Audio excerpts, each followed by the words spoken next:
Hey, boys and girls, a very good Sunday morning to you as it is a couple of minutes past midnight over here on the East Coast for this March 29th, 2015. We are now just hours away from WrestleMania, but before we enjoy that ride of that just pay-per-view of pay-per-view events, a big spectacle that it's going to be in a few hours, we have to talk about tonight's WWE Hall of Fame.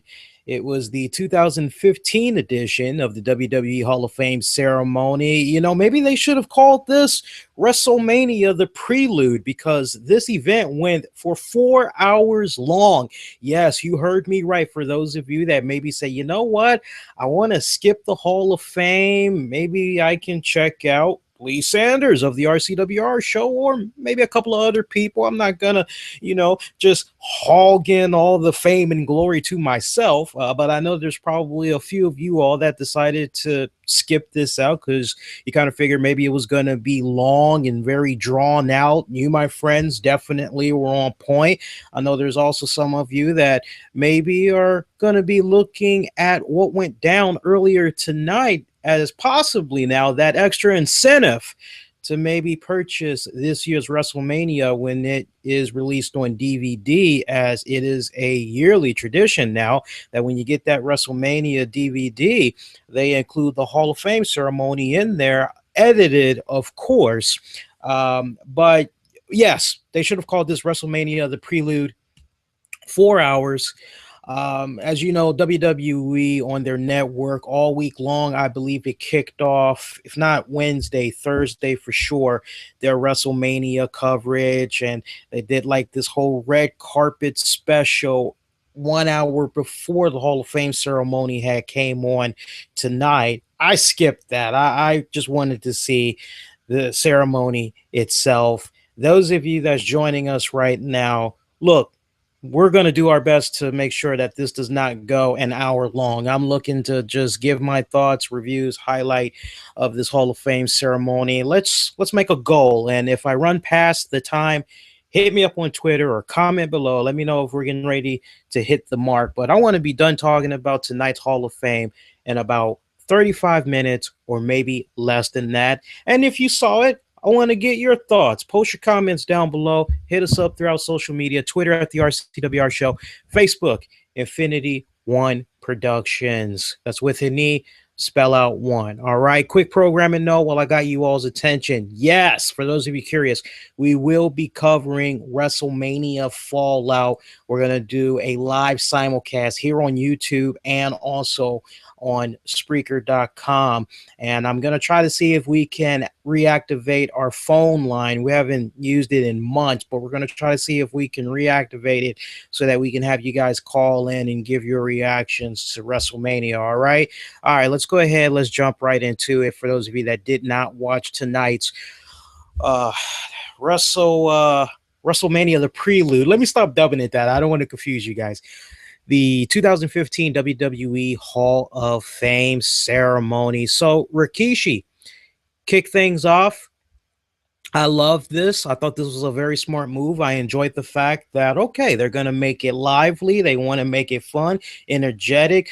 Uso brothers are the ones to induct their father, and they were very charismatic. I was really loving the way they were really interacting with the crowd. And when I just look back on those that were the presenters, the inductors, and then the inductees themselves that would come out and give the speech and all that, just looking back on it, I can definitely pinpoint Rikishi, the Usos. They definitely, off the top of my mind, on a very short list, mind you, were the ones that really try to interact with the fans the most at the Hall of Fame ceremony. And I love how the Usos were talking about how, one of the first times that they saw their father as Rikishi and he's wearing the thong and all that, they must have been like 13. And they just see their dad in a thong and they're like, what the hell is he wearing? Are you freaking serious? And they credited that ass in that thong is what had put them through college. It put food on the table. It put the roof over their heads. You name it. It was because of their father's ass were they basically living a good life. And they enjoyed it tremendously. And from there, Rikishi came out. And for those of you that might have been screaming, why is Rikishi going into the Hall of Fame? My God, man, this doesn't make any type of sense whatsoever. Shouldn't it be? Yes, we talked about that. Let's not rehash it. Rikishi did bring that up, and I just love the way that he handled it too, as he cited that for over 50 years now. I mean, that's basically 5 decades. His family have been a staple in the sport of professional wrestling. His family alone has definitely made their mark in the WWF, WWE, as he had cited Peter Maivia, the Wild Samoans, Samu Ami, The Rock, who, by the way, is hosting Saturday Night Live as we speak tonight. He is hosting it. Those of you that might have missed it, you should be able to catch the encore on Hulu Plus. I think Saturday Night Live now has an app that you can check out all the episodes. So you might have some luck on there. The late Yokozuna, the Tonga kid, the Samoan bulldozer Umaga, whose birthday was yesterday, if I'm not mistaken. Had he still be with us to this day, his birthday had passed, he would have been 42. Biggest underrated man. When I just think back to performers, definitely it's a really, really great highlight of mine. I mean, but I can't help but when I think about Umaga, I also can't help but think about Armando Estrada, his advocate, if you will, his manager, as just that combination itself, but more so on the work of Umaga. There's not a day that goes by, here and there that I'll think about Umaga when I'm watching wrestling and all that. And I'll say, what would he be doing right about now? Who would he possibly be feuding with? Because it sure as hell seemed like at one point this guy was destined to be the WWE champion. It really did seem that way. It might be hard for some of you all to believe that maybe just kind of caught on to Umaga and all that. You're watching footage of him way after he's passed and all that. You younger wrestling fans, you know how it is for some of you guys. You just got on the bandwagon and now you're kind of piggybacking and you're trying to see what's what. But he did really seem like he was destined for greatness. But again, we'll never know. And Rikishi, he also had mentioned Gangrel from the Brood. You remember that? He cited him as the two of them and a couple of other people. They've been working very hard with their promotion, Knox Pro, which is basically like this developmental territory, if you will, where they're trying to do their job in training some of the best athletes in what they hope will make their mark in the sport of professional wrestling tomorrow. Basically, tomorrow's future is here today, and one of those alumni, if you will, is going to be making their mark at this year's WrestleMania. Of course, I'm talking about Rusev. Yeah, Rusev came from Rikishi's school. How about that? How many of you all were aware of that? And, basically Rikishi gave the fans a lot of props, talked about how he's just enjoyed entertaining the masses for 31 years plus, and that he remembers every single stank face he delivered to his opponents, just all the great interactions that he's had with people. And, he just really came off, I can't stress this enough. He really came off genuinely as just a great, humbled guy that was just really enjoying and relishing in the moment. And it was a nice, cool spot afterwards when he concluded his speech, as he and his sons, they started dancing. And I just couldn't help but kind of smile to myself and say, wow, so Grandmaster Sexy, Jerry Lawler's kid, and Scotty Too Hottie, who last I checked works as a firefighter. They weren't available to do the cameo with the Usos and Rikishi to do the little dancing thing. I just thought it was kind of that kind of sucks. But hey, it was good. That speech, for those of you that are curious, Rikishi took up about maybe 25 minutes total. All right. Want to welcome those of you that's checking us out right now. Your host right here, Black Avenger, aka the Black Azrael, Lee Sanders. You're checking out an all-new The RCWR Show, a special YouTube edition as we're covering Fallout with review for tonight's WWE 2015 Hall of Fame ceremony. If you're looking for actual footage, I can't stress this enough. At this point, until it comes out on DVD as part of the WrestleMania package for this year's WrestleMania and all that, you got to check it out on the WWE network. And I know we have some people that want to say, oh, but you can check it out through this uploader. Look, let me tell you something. I had just got somebody's YouTube channel taken down yesterday because they uploaded over 200 of my videos, which does not have the embed option. We did not give them written consent whatsoever, and they were monetizing my videos to make a profit. And let me tell you something, just as I'm sure the WWE doesn't appreciate people uploading their stuff on various platforms without their consent, I damn sure did not appreciate somebody taking my good hard-earned work and trying to make a buck off of it, and don't even try to share the profits with me, try to reach out to me or anything like that. So I can't stress it enough. If you're trying to see the actual footage, sign up for the WWE network. You don't have that much to lose. You can cancel at any time. $10.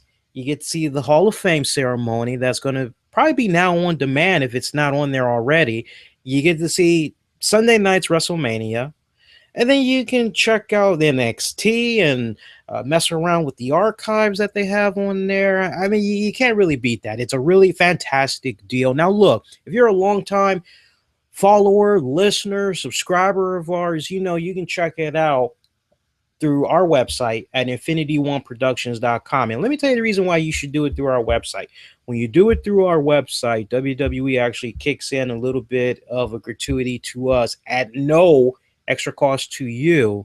And that really helps. Like every nickel, every dime, it counts, especially when we have to do show maintenance. We do pay a monthly fee for our podcast that we do outside of YouTube, contest that we do for you guys. So it does really help. It goes a long way, but try to represent, try to support, try to put your foot down on those third party illegal uploaders. I'll say this and then we'll move along.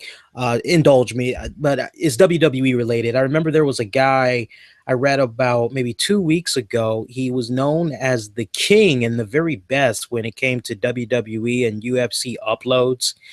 I believe he was based out here in North America. Did the FBI and everybody get his ass? I think for a period of like 5 years, he was uploading WWE and UFC pay-per-views, shows, the whole 9 yards.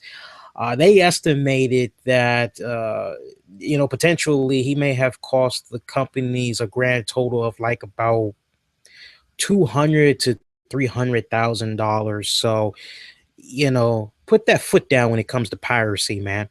Larry Zbyszko. I really don't have that much to say about Larry Zbyszko, and I'm going to tell you the reason why. First off, love Larry Zbyszko. Let's keep it consistent, first of all. Those of you that's been following us, I have given Larry Zbyszko nothing but praise within recent weeks. I still give the man praise. One of my favorites growing up as a kid, no doubt about it. Loved how he was inducted by Bruno Sammartino. I love the great, rich story that he told, which basically in a nutshell had involved a very young teenager version of Larry Zbyszko. Teenage Larry Zbyszko coming to Bruno at like 16, 17 years old saying, hey, Mr. Sammartino, I'm really big fan of yours. I've been trying to make it into the wrestling business. I'd love it if you could teach me, if you could train me and all that.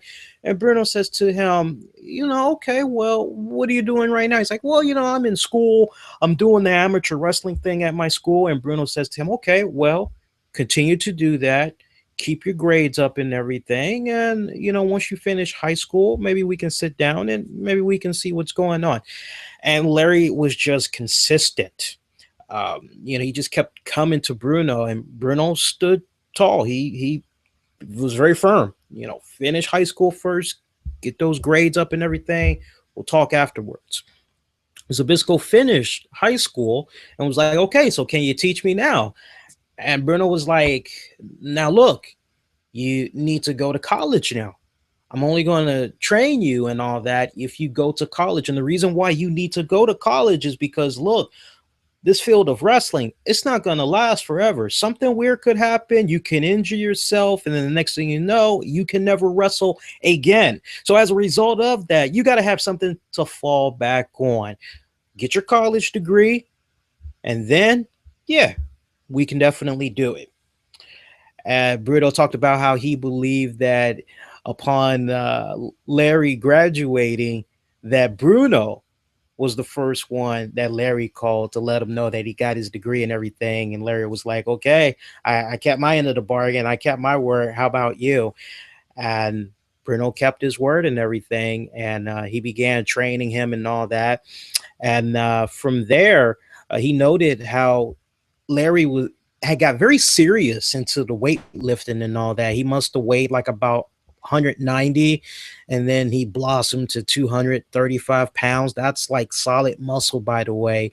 And he was taking him around the PA area to independent shows or territories back in the day.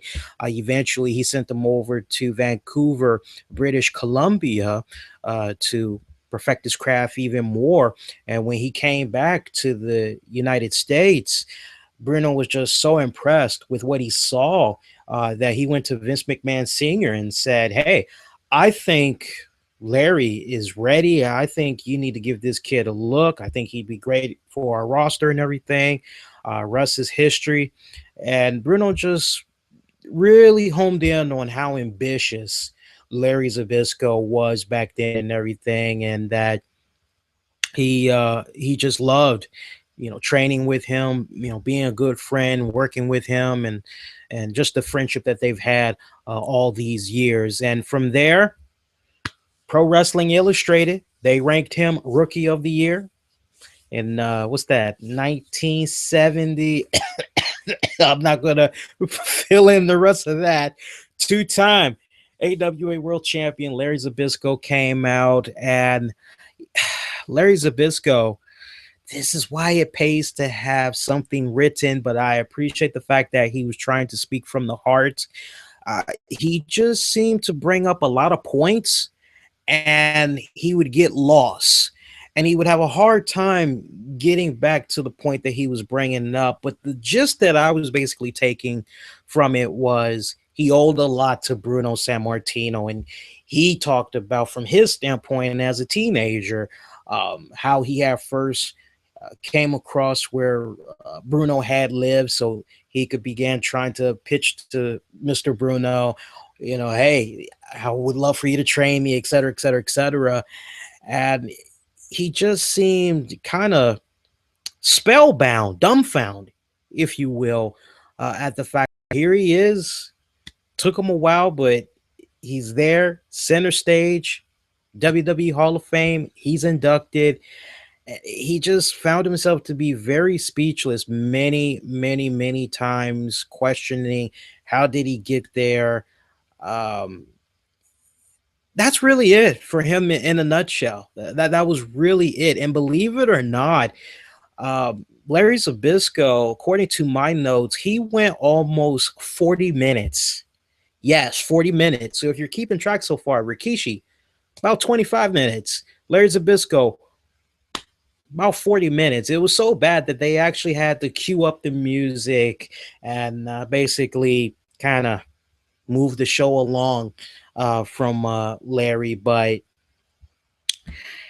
Larry Zbyszko, I was really looking forward to his speech. I was under the impression that he was really going to deliver something that was very concrete and everything, but I'll give him a pass because I think he was just so taken by the moment. I think others may be under the impression that he was just so full of himself. He was just lost in everything that is the living legend. And, he was just making it be like about himself and himself only, not thinking about the other participants that are going to be coming after him.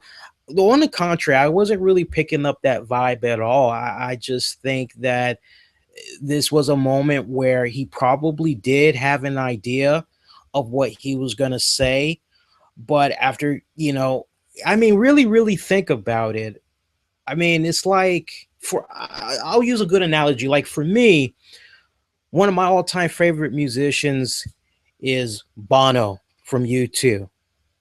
So just imagine how awesome it would be if one day I'm able to meet this guy and like a friendship forms as a result of that. And I don't know, somewhere down the line, maybe Bono picks me to induct him or whatever. 9 times out of 10, I would probably get lost in the moment. And you would see, this is where you need to have things written down on paper, one could say, so you could refer to it. But I appreciate Larry Zbyszko and the words that he was saying and everything, because basically his whole speech was, if it wasn't for me getting that opportunity by Bruno, I just don't know where I would be.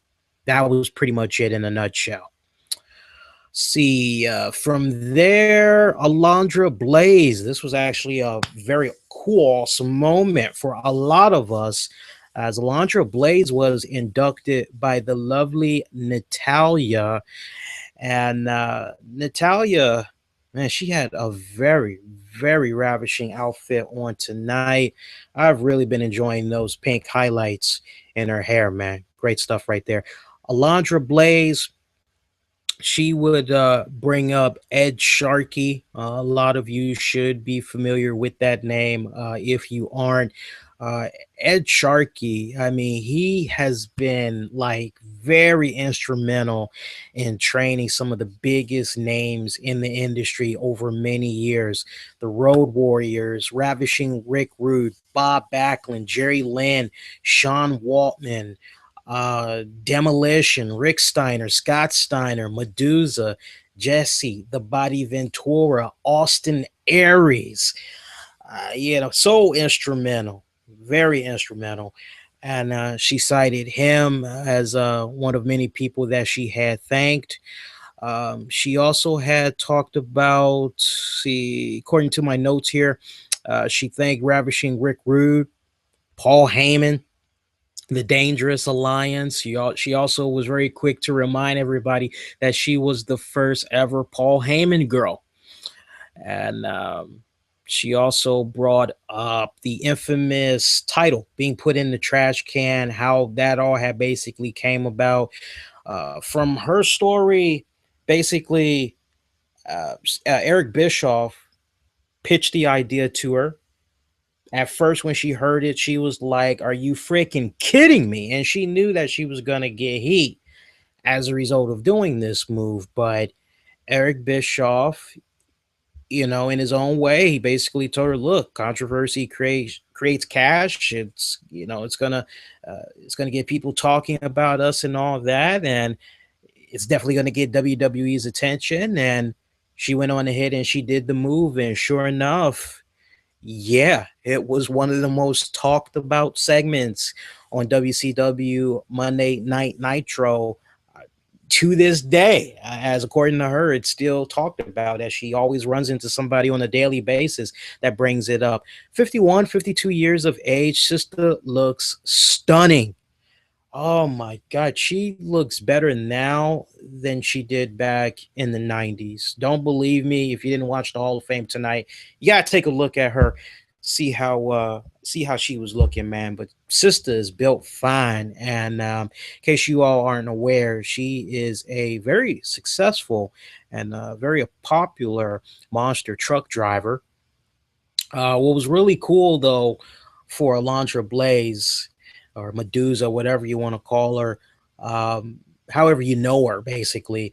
What was really cool in her acceptance speech was she had a trash can brought out, and it was so awesome how she bust out this barbecue sauce, and she was like, and I don't care for barbecue sauce. Who the hell's idea was this anyway to incorporate it in matches? And she was like, "Oh, but it sure does taste good. That is some good barbecue sauce, Jr." And it got the people laughing and all that.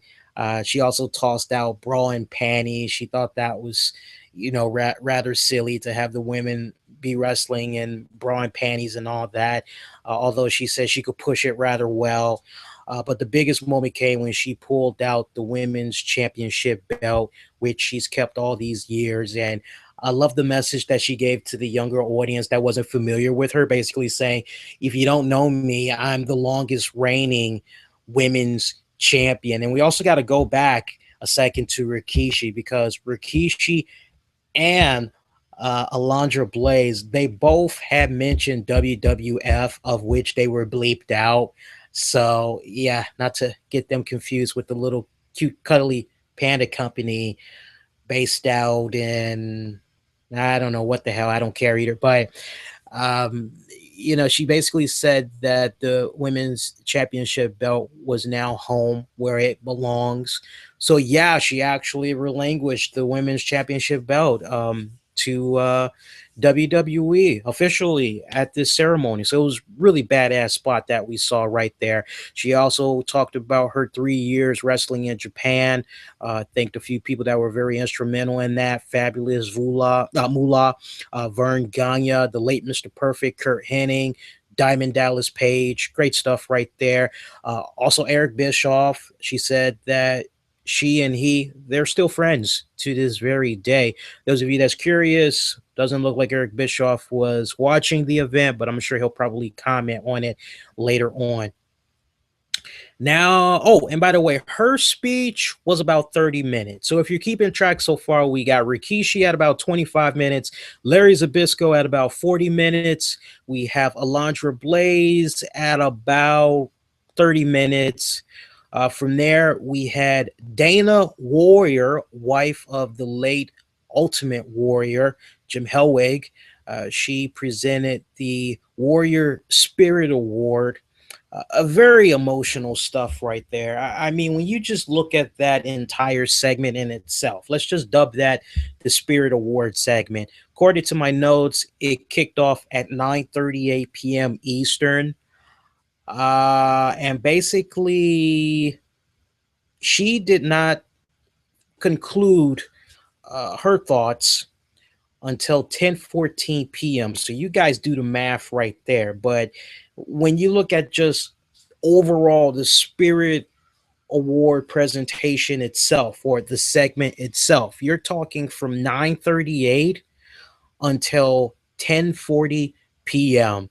Definitely a tearjerker, very emotional. If it didn't get you moving and you were watching it and all that, you're not human. I don't know what the hell you are. You don't have a heart, is basically what I'm saying. And that's not a compliment. You need to question your sensitivity if that did not get you emotionally worked up, and it was great to hear Dana. She's taking it obviously one day at a time, and she's finding the strength to continue on with help from her daughters and all that. And God bless her heart, especially the WWE, as she said that Paul, Triple H, for those of you that don't know, and Stephanie McMahon, they've just been so instrumental, and they've been really, as far as she's concerned, they've been friends to her when she's really needed friends a lot. And she talked about how just everybody in the WWE, from corporate to the superstars, the divas, everybody, they have just made her and her daughters feel like family. And it's nice to know that they're doing everything they can to take care of her and everything and the family. And she put a very interesting challenge out there. She said, everybody that's part of the WWE universe, she said that if everybody could join together and basically cough up like $1 or something like that, have like $1 million. Maybe they can try to forward that money to, try to help find a cure for cancer and everything. As she says, she might do something really cool if they can meet that goal. And she said maybe she'll wrestle a certain person, maybe she'll even body slam them. And she made a little bit of a reference to Hulk Hogan or whatever.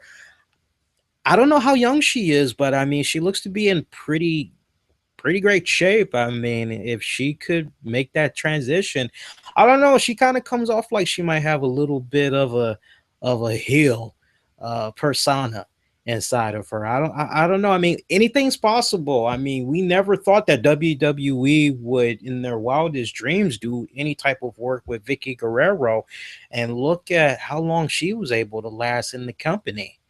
I mean, that says a lot right there. I mean, yeah, WWE presented the opportunity to her to work for them, but in her own right, she made it their money's worth, quite honestly.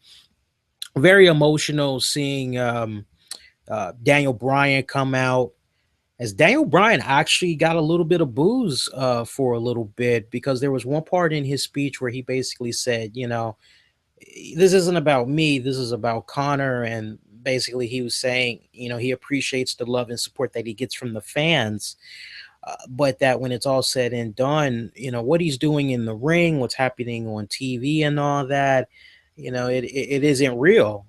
And that actually had got a couple of heckles, it got a couple of boos, as he tied it back to Connor. And then it was so funny hearing the crowd too, because it was kind of like boo. And then when he started talking about inspirational Connor, it was like woo, yeah, and from there we had saw Connor's dad come out, still very emotional. I mean, you could just tell. I mean, he was having a tough time getting through the acceptance speech. And I love the little spot at the end where Connor's younger brother said, "I love you, Connor." And tearjerker, man, just a freaking tearjerker. Great stuff right there. From there, we had Ric Flair. Oh no, actually no, that was after Bushwhackers. And I love the placement of this. I mean, after you had such a tearjerker segment, I love the placement of the Bushwhackers, who were inducted by John Laurinaitis. He cited them as his mentors when they were doing the whole sheep herder stable. And he said that at one point they were all roommates. And that for me was one of the most energetic, funny moments of the entire night. That segment itself had nothing but laughs. I enjoyed the hell out of it. Most importantly, what was really funny was seeing Ted DiBiase, Rowdy Roddy Piper, Bret Hart all do the Bushwhacker thing. Hacksaw Jim Duggan, did he do? No, he didn't get a chance to really do it, but it was the other guys. They actually did it when they were getting called out. And there was actually one part where Butch, I put the tweet out. Butch said, "You can't make this stuff up." And I know it's not going to be on the DVD. And it's unfortunate, because I think this was really hilarious what he said. But Butch actually said, let me pull it up right here. So I gotta try to pull it up word for word right here. Let me see here. Yeah. Butch actually said, like, part of what was really cool about their whole fantastic journey in wrestling and all that. He actually said there was plenty of hoes. And bear in mind, this came right after he asked his wife to stand up, thanking her and her support over the years. And she just kind of had to look like, yeah, gee, thanks. But you go to what Butch said after that. Oh my God. The crowd was like in euphoria when they heard that. I'm telling you, that was not a screw up. We did not hear that wrong. he actually said that. And that was a really great segment. That was definitely one of the most funniest, energetic segments of the entire night. Ric Flair inducting, I'm going to butcher this even though I heard this, uh, Tatsumi Fujinami. I hope I didn't butcher that too badly. If you guys aren't familiar with him, no problem. Now's a good time to hop on YouTube, Daily Motion, if you're lucky. If the stuff is already there, I would try the WWE Network first. If you have the network, punch in his name, see if any matches will pop up. Good luck to you. But for those of you that's not familiar with him, basically, this is the guy that is the originator of the dragon suplex, of the dragon sleeper, in his home country. He's like the freaking Hulk Hogan, 6-time IWGP heavyweight champion, 1-time NWA world heavyweight champion, 2-time WWF junior heavyweight champion. I mean, a lot of accolades on this man's resume. He kept it short and very simple. Short, brief, simple. I love induction speeches like that. But can you blame him? I mean, his English was very broken, but give him a lot of props. I saw some people making fun of him, but give him a lot of props. He had the balls, even though he probably did not come off sounding, sounding smart or whatever. Just the fact that he tried to learn our language, and he tried to, you know very, very humbled, I might add, in his acceptance speech.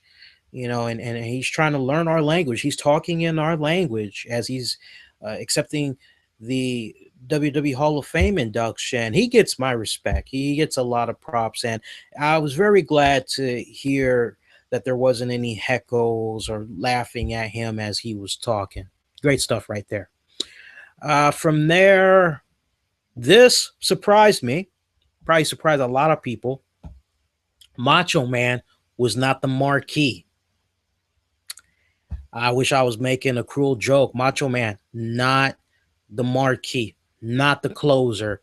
As Hulk Hogan did the honors in inducting Macho Man Randy Savage. And, when you were hearing the Hulkster talk, one of the main things that he kept driving home for us was that Macho Man was one of those very strong, driven type of individuals who, when Hulkster was slacking, Macho Man would be right there and he would just continue to push him, and he cited him as one of the main reasons why Hulkamania was so successful, as to him, in his honest opinion, if it wasn't for Macho Man being right there in the right place at the right time to work with him, leading up to their WrestleMania match and all that, he honestly cited that he wasn't sure where Hulkamania was going to go. As he said, Macho Man was just one of those intense individuals, and that anybody that had the opportunity to get to know him, which really wasn't that many people, but they there was only so many people that would get to see the real Macho Man. And what Macho Man, what you saw is what you got. The voice and all that, that was him 24/7. He noted that unfortunately, Macho Man, he doesn't have any kids. He didn't leave any kids behind when he suddenly passed. But one big thing that was of great importance to him that he loved tremendously was doing work for the Special Olympics.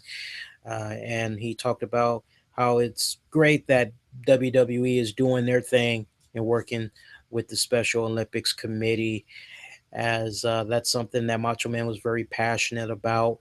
And he also thanked the powers that be in WWE that Macho Man is finally going into the Hall of Fame, as it was a long time coming. As from there, Lanny Poffo, we didn't think that maybe he was going to be doing this, as in recent interviews, he said he wasn't sure if he was going to be inducting his brother. I don't know if that had caught a little bit of backlash from people because one of the excuses that he put out was, well, not excuse, but reasons why he felt that maybe he wasn't going to be able to accept the award on behalf of his brother is because he may have been tied up with other commitments or whatnot. But um, great seeing him there and accepting it. I love the great speech that he gave. Did a little bit of the genius there in his acceptance speech. And, look, Lanny, awesome. I love the speech that he gave and accepting uh, the Hall of Fame induction for his late brother. I agree with you guys 100%. Imagine just how a Hall of Fame speech would have been if it would have been Macho Man Randy Savage to give it. I mean, just we'll never know how that speech really would have gone about. But I tell you, man, good film moment right there. Great to finally see the man go into the Hall of Fame. From there, we got like two more left that we need to tell you about. Triple H, he did the honors in inducting Arnold Schwarzenegger. And again, this is for their celebrity wing. And, after hearing Arnold Schwarzenegger talk, I wasn't really sure about this induction into the celebrity wing, but after the video package, after Triple H did some talking, and then once Arnold came out, I love the connection, because for me it was a puzzling look because contrary to how some of you may feel about Arnold Schwarzenegger and Donald Trump in particular, I know a lot of people just get white hot when you say Donald Trump, WWE Hall of Fame. But in my mind, just in my honest opinion, Donald Trump did more for the WWE than Arnold Schwarzenegger did. So for me to see Arnold Schwarzenegger go into the celebrity wing, it left me a little bit baffled. But once I heard Schwarzenegger talk, and basically he said, and I love how Triple H set this up beautifully too, because Triple H basically said, think about it. Arnold Schwarzenegger had the look, he had his catchphrases, he would have been perfect in wrestling to the point that there's no telling what Schwarzenegger may be doing right about now. He probably would be on the WrestleMania card. You never know. And as soon as he said that, I couldn't help but say to myself, would he probably be wrestling Hulk Hogan? I mean, who knows? Anything could happen, but it just really got you thinking. It was kind of like, yeah, and then you think about the bodybuilding and all that. But then Schwarzenegger really hit it home. Schwarzenegger said, I've always been a fan of professional wrestling. He talked about how when he was a kid, one of the wrestlers that he grew up watching as his dad would take him to wrestling events was a wrestler by the name of Otto Vance. I got to look that name up. That's one I've never heard before. Don't spoil it for me. I'll talk about it next week. And, he said it was Otto Vance that got him into professional bodybuilding, wanting to bulk up and all that. And he talked about how he was, winning competitions when he started taking up powerlifting, weightlifting, and all that. And he talked about the first two times that he won Mr. Universe, and how the third time when he won Mr. Universe, one of the main judges was Bruno Sammartino.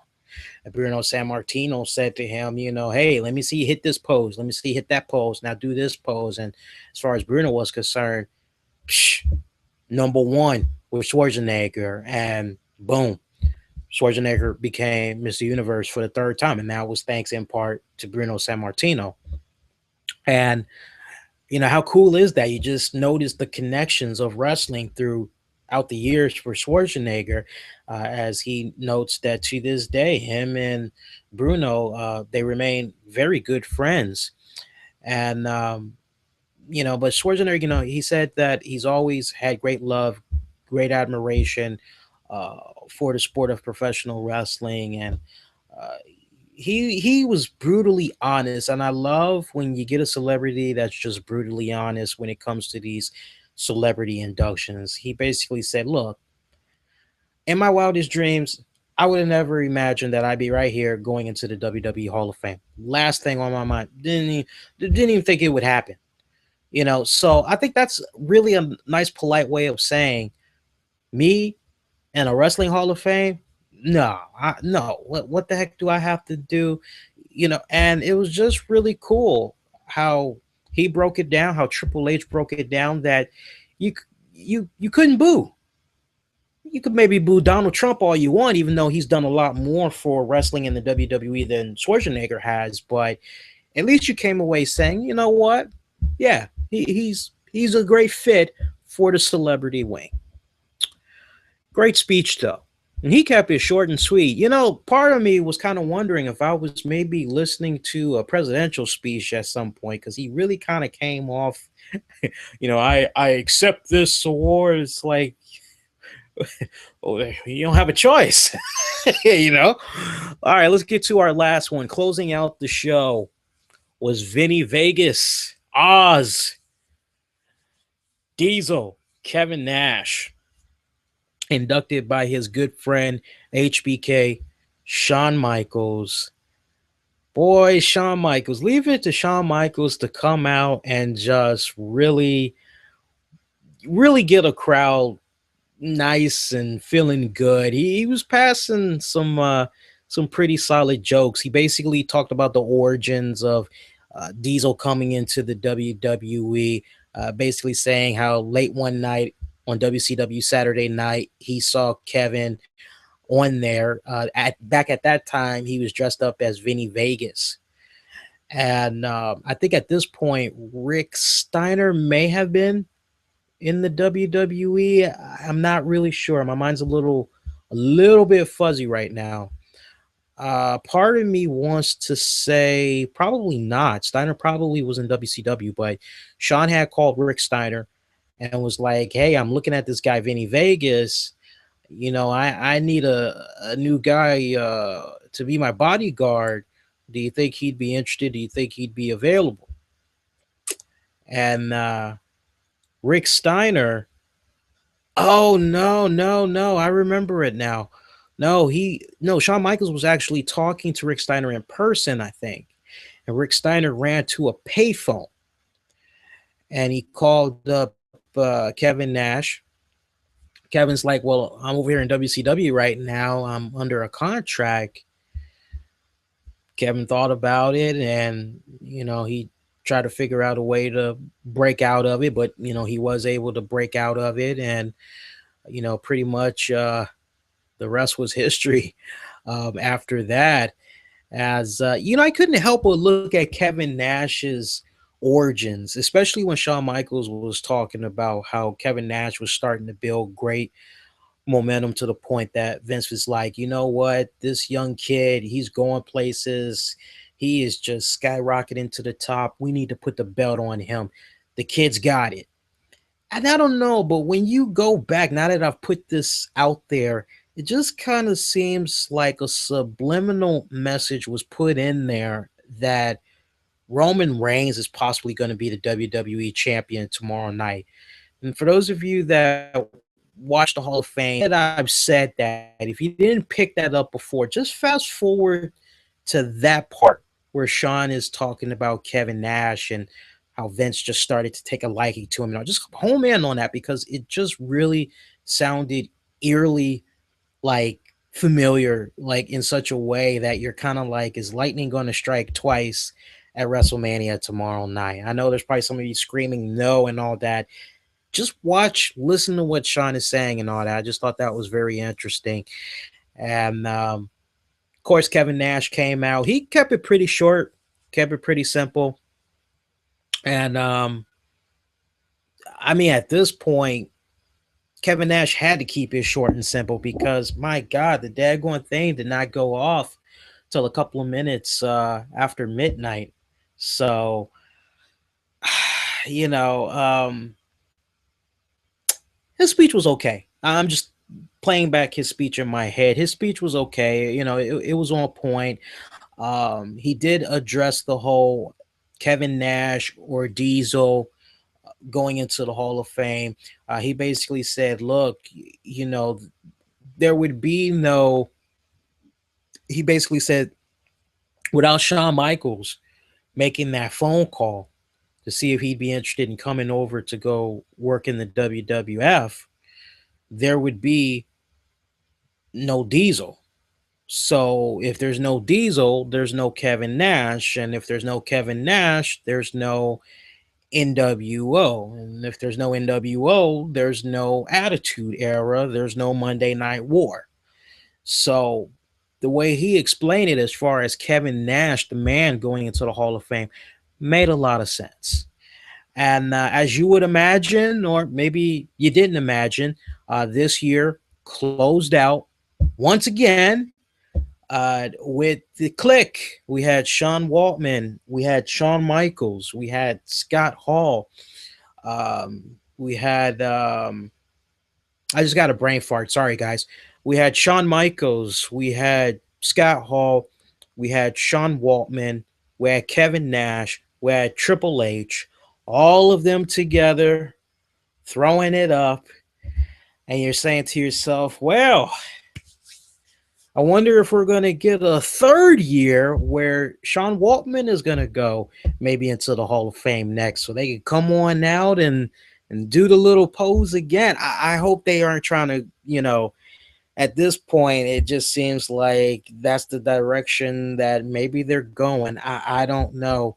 But I tell you what, I was a little bit shocked and kind of a little bit disappointed that Macho Man was not the marquee.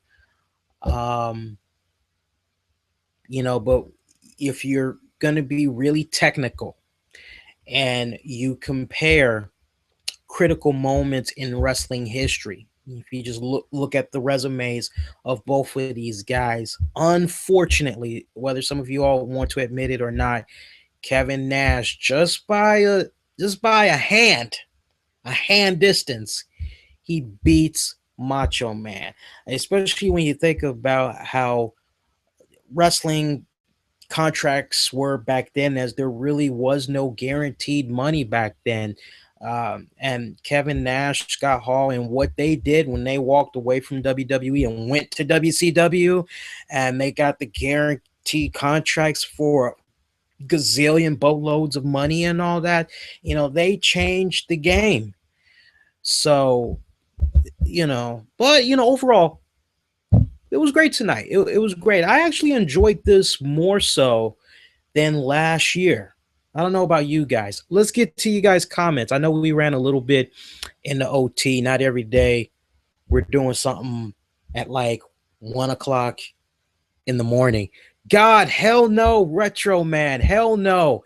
I do not want to see Disco Inferno. It's so funny. I was thinking about that too the other day. I'm like, who the blue hell is going to go into the Hall of Fame next? Disco Inferno? And I'm like, and I think you and me are like on the same brain wavelengths, man. I think Disco Inferno is probably going to be the next one to go into the Hall of Fame too, man.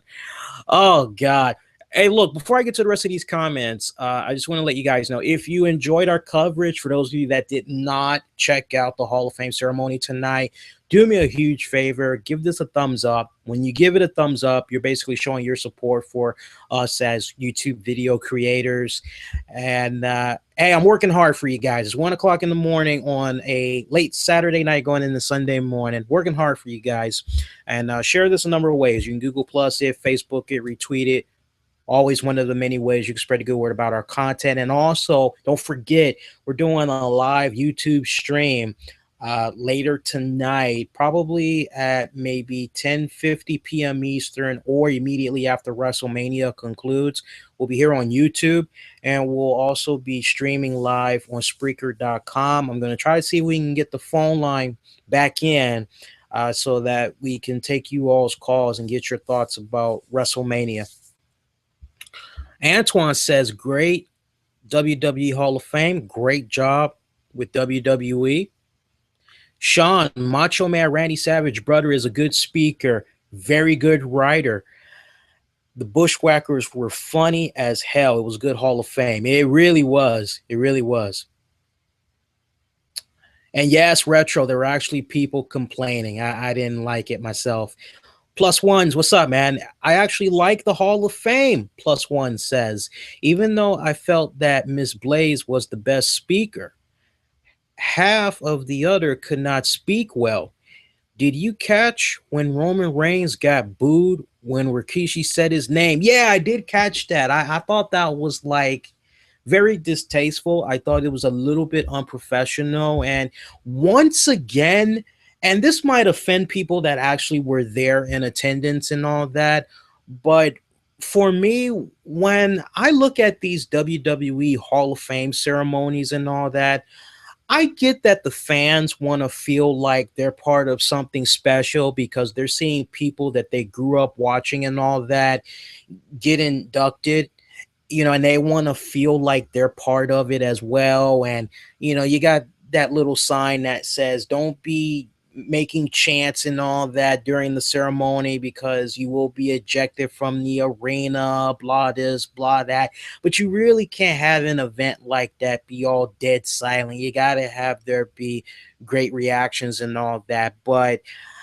for me, when I heard that boo, once again for the second year in a row, it just kind of makes me say to myself, does the future of the Hall of Fame ceremony need to change in a way where it becomes more of a closed event, that maybe it just needs to be extended to the wrestlers that are going to be inducted and their families and the WWE family, and maybe invitations can be given out to those that work in the wrestling industry, like the Bill Apters of PWI, the Dave Meltzers. I'm sure somebody is saying, what about the RCWR show? If we can, I don't know. We're probably under their radar. I don't know. I would love to cover it for you guys. Honestly, I would do it on my own dime. I would travel to wherever the Hall of Fame would be. If WWE said, hey, Lee Sanders, RCWR show, we'd love to extend an invitation to you. You do a great job covering some of our events. We'd love for you to cover the WWE Hall of Fame for your fan base. I take advantage of it. I would do it in a heartbeat. But it really brings to my mind the question again for the second year in a row, if they need to, going forward, have these ceremonies be closed off, because I really could have done without the Roman Reigns boos. And it's kind of like, people, you need to learn when to separate. Okay, we're here for the Hall of Fame. Let's not think about programming on Raw, SmackDown, and all that. We're here for the Hall of Fame. Even if you decide to not dress the part, they're all in their suits and ties and all that. You want to go wearing your Daniel Bryan t-shirt and all that, that's fine. But yeah, I definitely caught that Roman Reigns boo and all that, and a little bit of heckling that was going on throughout the show. And once again, my mind's kind of going in that direction. Do they maybe need to have it be closed off? I don't know. That's a question WWE is going to have to look into. Salesman thought that Kevin Nash's speech was nice and all, but Randy should have got the top billing for sure. If their idea was thinking it would end on a sad note, I don't think it would have at all, with those beautiful words Lanny left for his brother. Yeah, I feel you on that. I'm going to refresh this one more time, see if we can get some more comments. But y'all keep it going if I missed it. All right. Eric, great night. If nothing else, it was well worth the $9.99 alone. Ditto that, man. Ditto that. I did forget about the red carpet, but if they did it again, I might have to go back and try to see it. So glad I broke down and decided to get the network for the month. I would kick myself in the ass for missing what went down tonight. You picked one hell of a decision to check out the WWE network, man. Good call right there. And refreshing one more time. Try to see if we can get some more comments in. A lot of you all, is like a couple of common themes I'm seeing right here now. A lot of you all had really enjoyed the Alundra Blayze speech. I think that was definitely one of the strongest. Like, if I'm just thinking in a particular order, I got to give it to Lanny Poffo, Alundra Blayze, And then let me see. My third one would be, for me, my personal pick. My third one would be Rikishi. Then I would probably put Schwarzenegger and Kevin Nash. Actually, put Kevin Nash over Schwarzenegger. I would do it in that order. Actually, nah. Let me change that. Because I forgot about the Bushwhackers. Nah, my top three would be Alundra Blayze, Lanny Poffo, Bushwhackers. Then you go.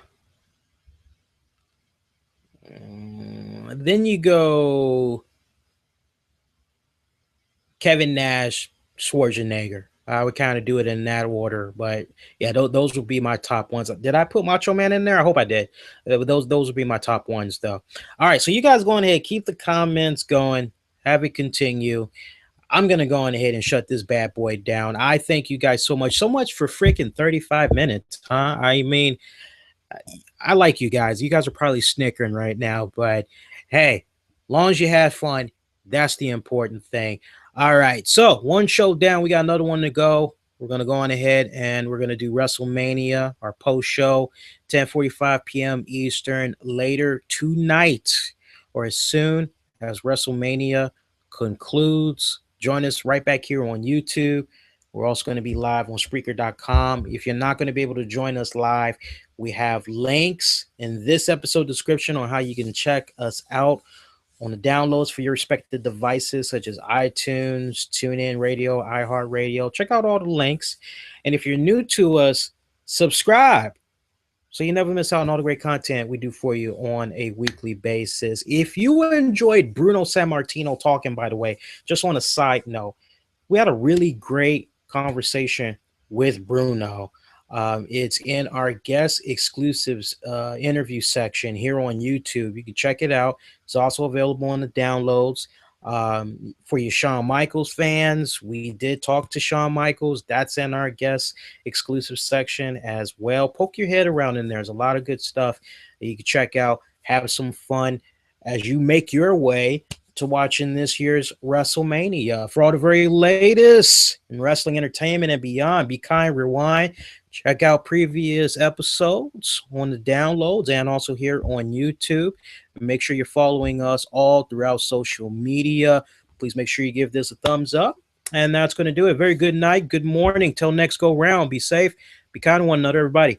Do take care.